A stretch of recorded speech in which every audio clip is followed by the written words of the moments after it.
Hi everyone, welcome back to my channel. My name is Heather and today I am here for what seems to be becoming my yearly massive summer book haul. If you've been around my channel for a while, you know that spring and summer is typically book sale season here in my corner of the US. By book sale, I mean library book sale. These are sales where libraries will sell donated books or cast-off books. So there were two main library book sales that I went to, both with Marissa from Blatantly Bookish. One was in her hometown in May, and one near me in July.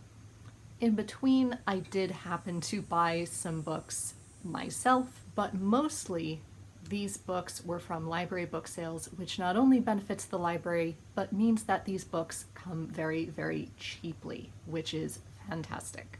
So I'm going to try to go actually in order of what I have in the links in the description box down below.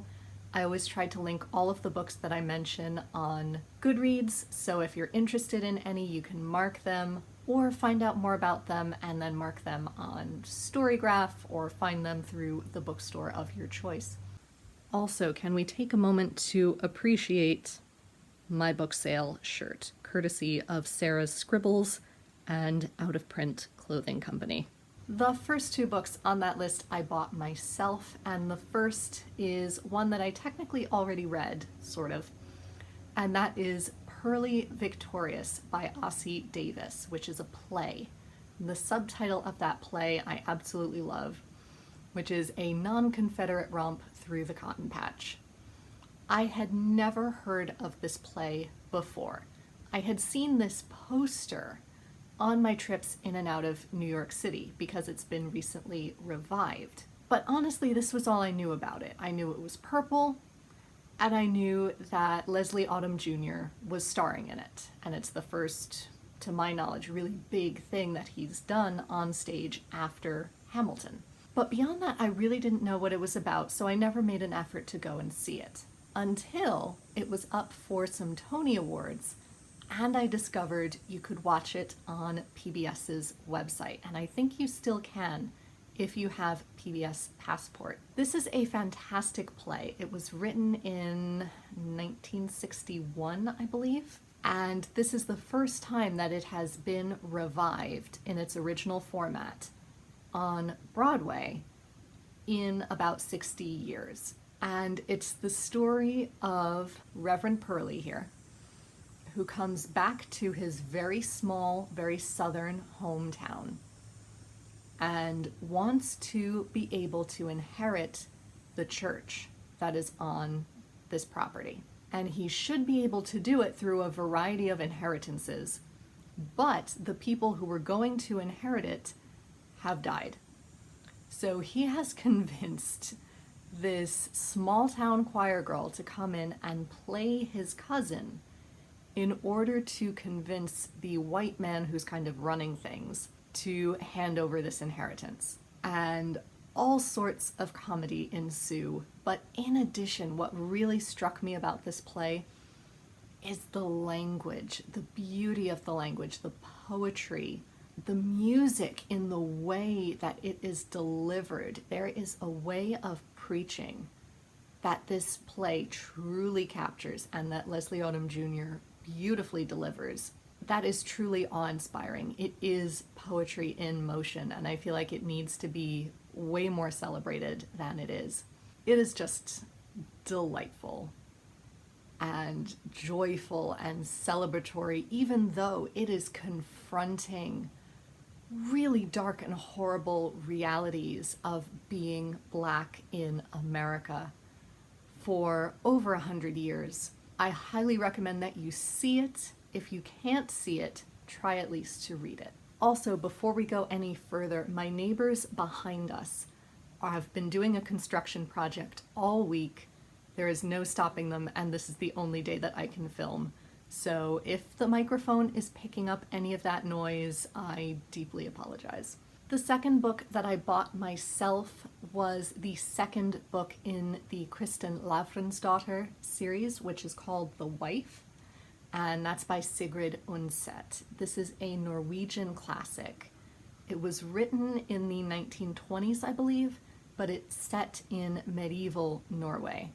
And we follow Kristin Lavransdatter from the time that she is a very young girl all the way through her life, I think. And we confront the realities of life in medieval Norway, especially for a woman. And I read the first one and I really, really liked it. I found the third one at a local book sale as well, but I've been having trouble finding book two. My library doesn't have it anywhere. And given how very specific a book it is, I thought it highly unlikely that I would find book two anytime soon. So I bought it so I can finally finish reading this series. Then we come to the books that I bought at the library book sale in May. And the first one that I picked up was O Caledonia by Elspeth Barker, which I have been looking for ages. And I honestly can't tell you what this is about, but the title calls to me. The cover illustration calls to me. I am a sucker for a raven. So I know that it is Scottish. I know that it is possibly vaguely horror-ish, but also possibly historical. And it's quite short as well, so I don't know that I want to know any more, but I am really intrigued by this, to say the least.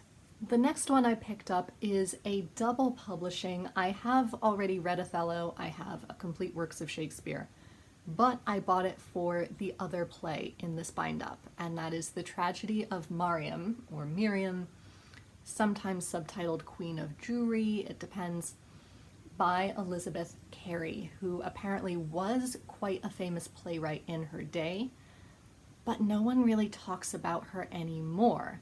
And so I am really intrigued to read this for several reasons. One, is this going to be a more positive depiction of Jewish characters than I have seen in early modern plays thus far? And to find out more about Elizabeth Cary as a person, and I hope this will help me do both. Then I also found a copy of The Binding by Elizabeth Collins, which Marissa has been begging me to read for years now. So now that I finally have a copy, I might get to it slightly sooner than I would have ordinarily. And from what I know, this is a book about books, but in an alternate universe where you can bind memories into books. And this young man finds out about this process, is told more about this process, and then one day he discovers a bound book with his name on it. And mysteries ensue. And that does sound quite good, so I do hope to get to this soon. I also found Dearest Cousin Jane, which I swore I read once, but reading the back, I don't think I did. It's by Jill Pitt-Keithley. Maybe I read another one by her, maybe that was it. But this is a story of Jane Austen and her family, but I believe told from the perspective of her cousin Eliza, who had fled the French Revolution, was widowed with a small child, and who eventually married one of her brothers. And she and Jane always seemed to get along. They seemed to be very similar, very witty, very funny, very outspoken. And so I'm intrigued to see this portrayal of her. I also found The Birth of Venus by Sarah Dunant, which seemed to be very popular. There were lots of copies for sale. And this is a story of a young woman during the Renaissance in Italy. Does it say where? Florence, who is intrigued by art. She may or may not come into contact with famous artists of the time. But there's the push and pull of the movement of the Renaissance versus the fundamentalists who are trying to hold back the tide of progress. And we see how this young woman and her passions emerge amid that conflict. It sounds quite good. Then I also found this book, South from Granada by Gerald Brennan, I think. And this is nonfiction. These are his memoirs, essays about living in a remote Spanish village that is south of Granada, so in the very, very south of Spain, between, when was it, 1920 and 1934, and just chronicling what life was like in that village during that time. And given that I spent time living in Sevilla and the south of Spain, I'm really intrigued to see what this has to say. Then I picked up one that I have already read, which is Nevermore, The Trials of Morrigan Crow. I own a physical copy of book 2, but I ended up listening to book 1 on audiobook, so I'm very pleased to now have a copy of this. And I read that, I think, in 2023, so you can check out my videos from then to find out what I thought about it. Then I also found Scribble, Scribble, Scribble by Simon Schama, who I know as a very famous historian and one that my family likes very much. But these are quite simply essays by him about his life, as it says below, writing on politics, ice cream, Churchill, and my mother. So really essays about anything he can think of. And I'm intrigued to see writing from him that is slightly more mundane. Then I also found Welcome to, and I'm not sure, please tell me, is it Lagos or Lagos, the city in Nigeria, by Chibundu Onuzo, which is, I think, a collection of short stories centering around various kinds of people that you might find in this city. I have been finding out more and more about Nigeria, and I'm more and more intrigued by it, so I thought these stories would be a great place to start. Although now that I read the back, it might not be short stories. I'll read what the back says, in case I'm wrong. I'll summarize it, rather. So there are 5 runaways from Bayelsa who are trying to find a better life in the big city. So perhaps it's a novel and all 5 people come to rely on each other and become bound up in each other's lives. Maybe it's just short stories from each of their perspectives. I'll find out. Then I found a trilogy of plays, The Norman Conquests by Alan Ayckbourn. I love Alan Ayckbourn. He was a comic playwright in, I want to say, the late 70s for England's National Theatre. I loved Bedroom Farce when I read it, so I'm really excited to see what these might be like. And apparently these are looking at Norman, who is a librarian who is also rather a Casanova figure. And I'm really intrigued to see what he does with that premise. Then another one I've already read, although many years ago, I picked up a Magic Treehouse book. I love this series. They're a series for very small children. I started reading them right about when they came out, when I was about 7 or 8 years old. There are tons now, but this is one I had to pick up. This was a later release, but Annie and Jack use the Magic Treehouse to go back in time, and they visit Shakespeare. And given that I love Shakespeare and this series, I needed to own this one. As a fun little book, I also picked up At Knit's End, which is Meditations for Women Who Knit Too Much by Stephanie Pearl McPhee. This is probably not a book I'm going to read cover to cover, but it is quite fun in that they're just short little stories and meditations and quotes from other people about knitting and what it means to various people, crafting in general, and I thought that was quite cute. Then I also found this old edition of the Metropolitan Opera Guide by Everyman's Library, which is really cool in that, let me find the beginning of a section here.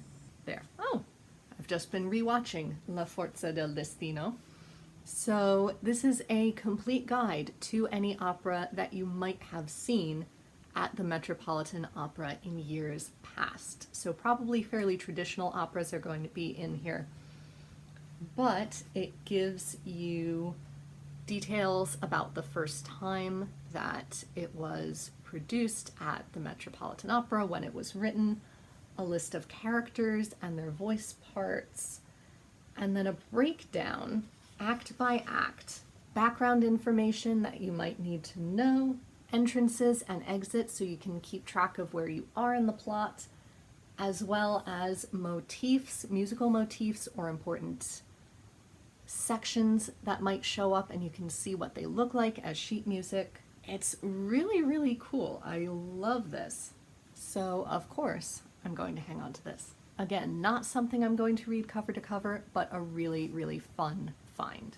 Then lastly, I picked up yet another edition of Man and Superman by George Bernard Shaw because I couldn't remember if I already had a copy. It is a play I've been meaning to read for ages. It turns out I do have a copy. However, it is quite fragile because it's one of the older orange cover penguins. So I might read out of this one just because it's slightly less delicate. I will have to get rid of one eventually, though I don't know which, and it's, oh, what a terrible decision, but I'll hold on to this for now. Then lastly, in the hopes of still making that comparison guide of American Girl books over the years, I picked up newer versions of classic American Girl characters books so I can compare these to the originals, which I already own.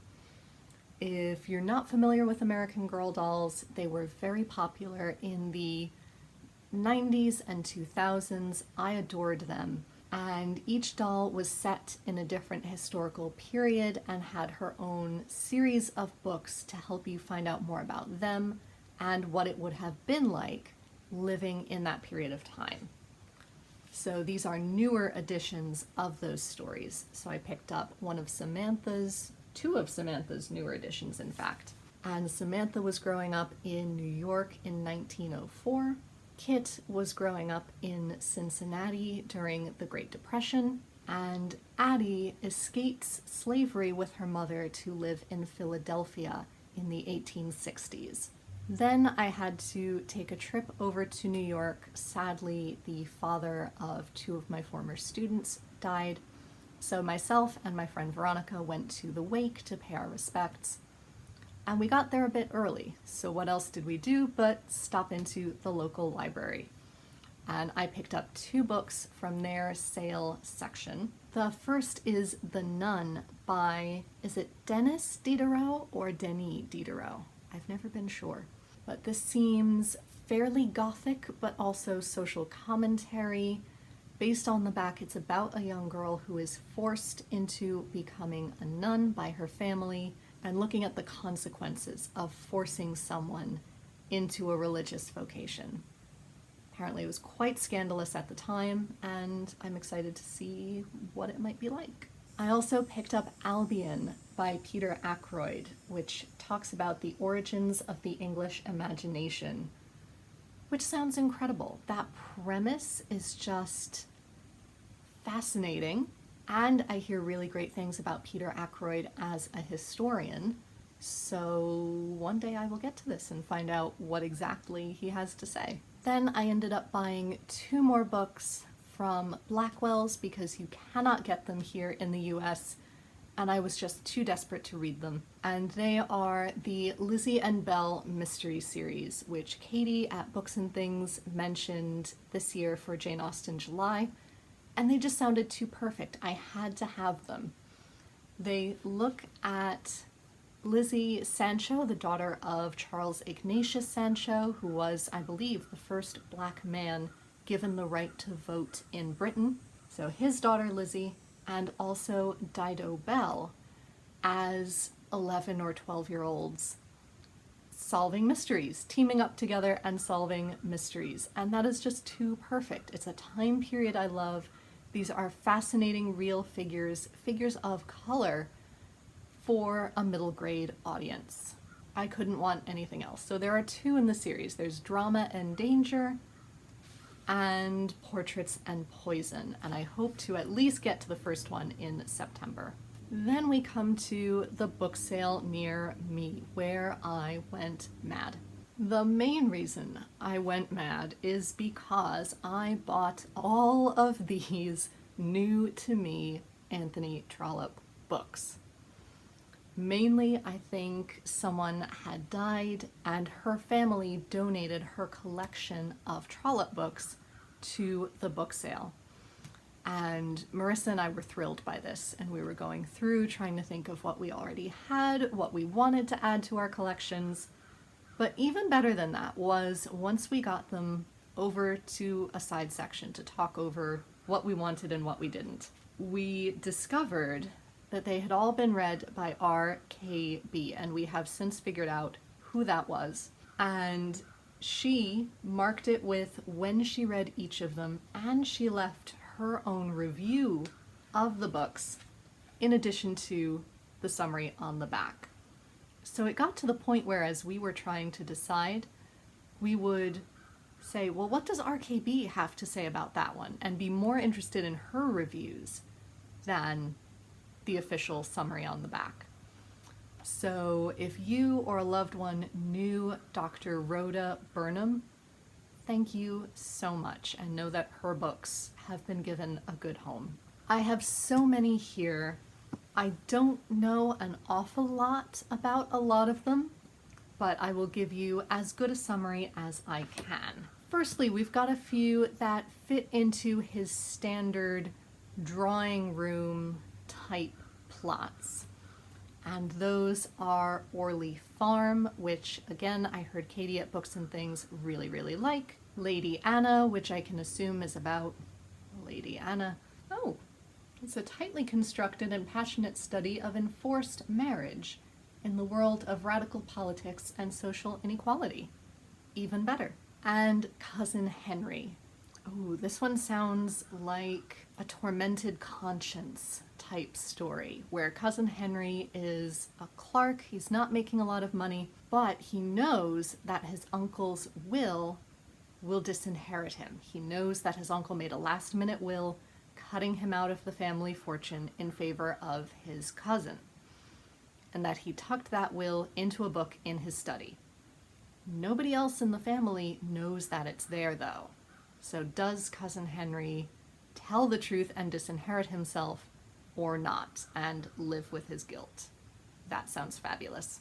We then get into these lesser-known works, which I think also veer away from Trollope's traditional drawing room style plots. There is, for example, The Struggles of Brown, Jones, and Robinson, which is looking at business life. An Eye for an Eye looks at the military in Ireland. John Caldegat, which apparently deals with bigamy.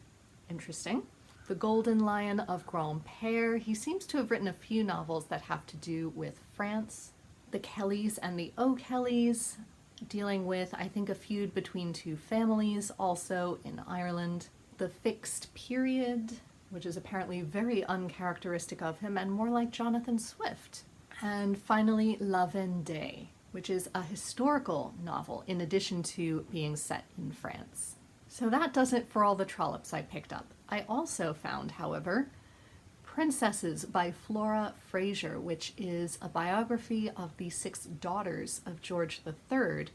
And yes, Flora Fraser is Antonia Fraser's daughter. So I love Antonia Fraser as a historian. My mother does as well. So I'm really excited to see if her daughter is also a fantastic historian. I hope so, because I'm really intrigued in the topic as well. This is one I'm so pleased about.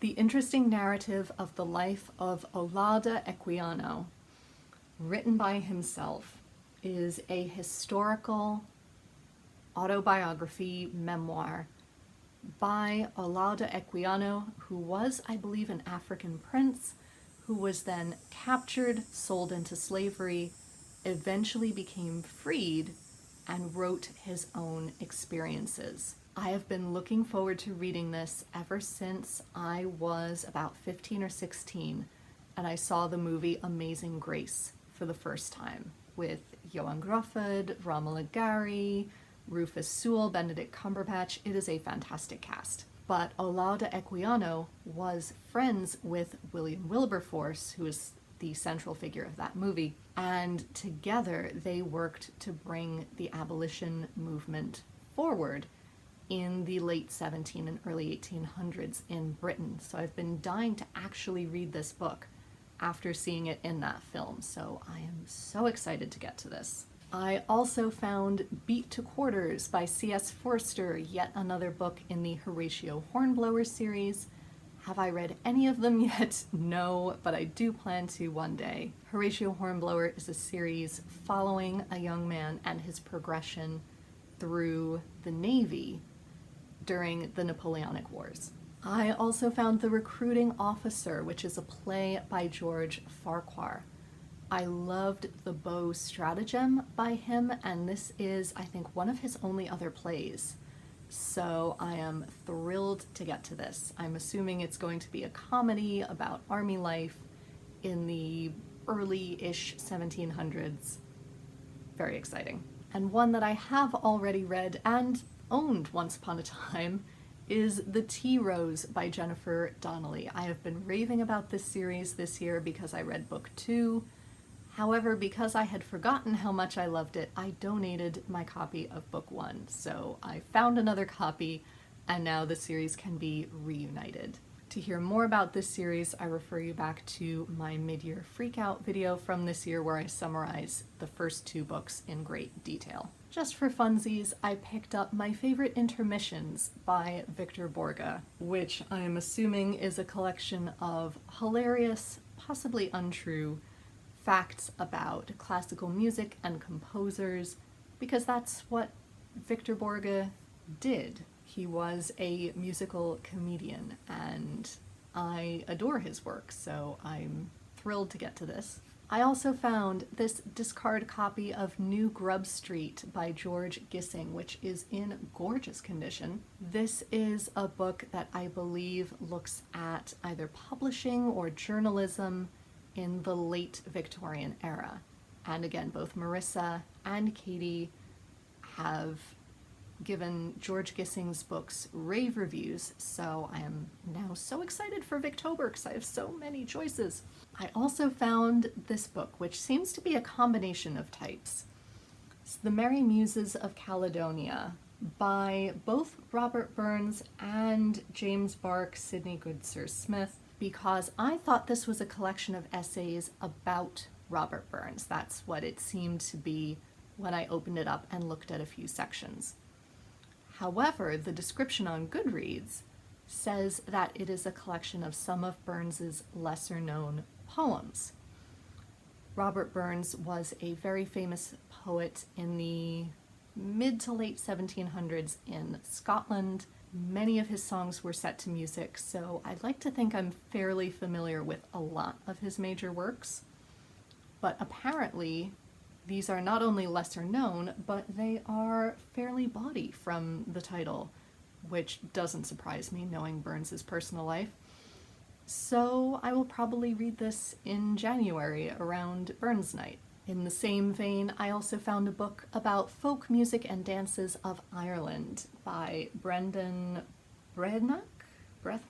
I'm never sure what to do with Gaelic until I hear it, and then it makes sense.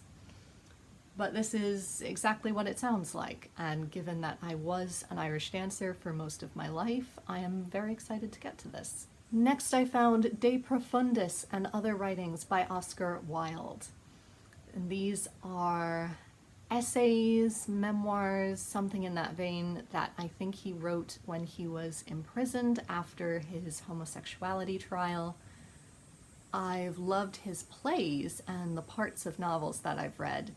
I am really intrigued to see what this actually looks like, given when he wrote it. Fascinated to see what he has to say. I also picked up a copy of Picnic at Hanging Rock by Joan Lindsay, which is incredibly famous now. Clearly it's a classic, and it's been around the outside of my radar for ages, so I'm glad to finally have it. It takes place in Australia, and it may or may not be a murder mystery? Well, sort of. It's about 3 girls who go missing after a picnic at Hanging Rock. Also from that area of the world, I found Bliss and Other Stories by Catherine Mansfield, which is a collection of her short stories, and I believe she was from New Zealand? Correct me if I'm wrong, but I think she was from New Zealand. I also found a book by Antonia Fraser. I have a mother-daughter combo. This is her book, Faith and Treason, which is her book about the gunpowder plot in 1605. Other finds from that book sale that I could not link via Goodreads because they are very obscure are, first of all, these two books. I found a copy of Pierre by Maurice Sendak in Spanish, which I have since brought into my classroom library for kids to look through. However, I found these two other copies of, I believe it's Chicken Soup with Rice, which I used to have a cassette tape that had Chicken Soup with Rice on one side, read by I forget who, and Pierre on the other. So these are Chicken Soup with Rice, but not quite in Spanish. I believe that this one is in Catalan, because it's similar to Spanish, but also slightly different. So I think this could be Catalan. This one I think is Catalan. This one I think could be Gallego, because there's a lot of X's used, which I think is a thing in Gallego. Gallego is a language from Galicia, which is in the northwest of Spain. And Catalan is the language of Catalunya, which is in the northeast of Spain. So these are going to be just for me for funsies. The proper Spanish book went to my classroom. And then finally, I found a load of music scores, opera scores, which I love doing at book sales because they are so much more affordable. Before we get into the scores themselves, I did also find piano music from Lord of the Rings, suitable for piano and voice. And this libretto for La Bohème from the Metropolitan Opera House, which looks to be from the copyright dates from about 1917. It has two copyright dates. The first, I think, is 1896, and the second is 1917. So this is so cool. And it's quite simply a libretto, a word-for-word translation. Now they have subtitles in the back of the seat in front of you, but back in the day, you had to buy a libretto. In terms of scores, I found I Capuletti e i Montecchi by Vincenzo Bellini. And yes, there's a pencil stuck in it because my voice teacher and I plan to tackle one of Romeo's arias, because yes, Romeo would have been played by a mezzo-soprano. Also, Lucrezia Borgia by Gaetano Donizetti. I love Donizetti and I knew he did a lot of historical pieces, but I never knew he did one about Lucretia Borgia. So that's cool. I also found Susanna by Carlisle Floyd, which is a gorgeous reimagining of the biblical tale of Susanna, but set in the American South. Nabucodonosor, which I believe is also just called Nabucco these days, by Giuseppe Verdi, which is his interpretation of the story of Nebuchadnezzar. A score for Tosca by Giacomo Puccini, and a score for Der Rosenkavalier by Richard Strauss. And in recent days, I have ordered 3 more books for a variety of reasons. Firstly, I have ordered Isabel and the Rogue by Liana de la Rosa because I read the first book in that series this month and I read it on audiobook, and the narrator drove me slightly crazy towards the beginning.